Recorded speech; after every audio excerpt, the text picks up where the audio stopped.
There are certain arrows that the devil has shot into our generation, and lust is one of them. Distraction is another one.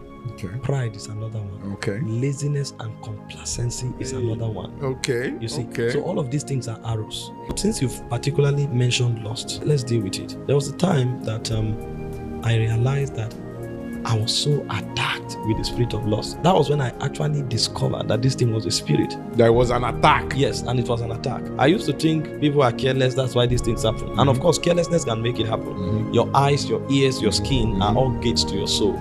If you watch what you shouldn't watch, hear what you shouldn't watch, hear, these things can be shot into you. But generally, these are arrows shot into this generation.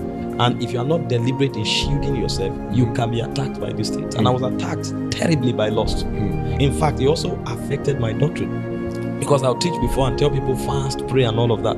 I fasted, nothing happened. I prayed, nothing happened. In fact, the more I became high in the spirit, the stronger the lust became. I look at somebody, I want to hug the person, I want to kiss the person, I want to sleep with the person. I say, what's going on with me? You see, so this thing was eating into my soul.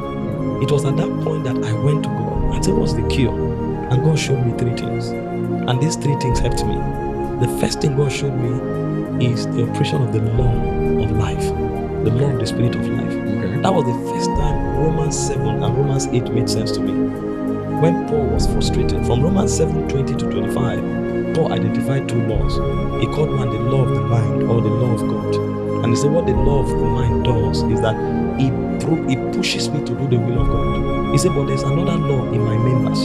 And he called it the law of sin and death. He said, the law of my members counter the law of my mind. Right. So although I want to serve God, I cannot, because the law of sin and death makes it impossible.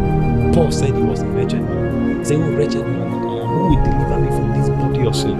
And then he went to Romans 8, verse 1. He said, there's therefore now no condemnation for them that are in Christ Jesus, who walk not after the flesh, but after the spirit.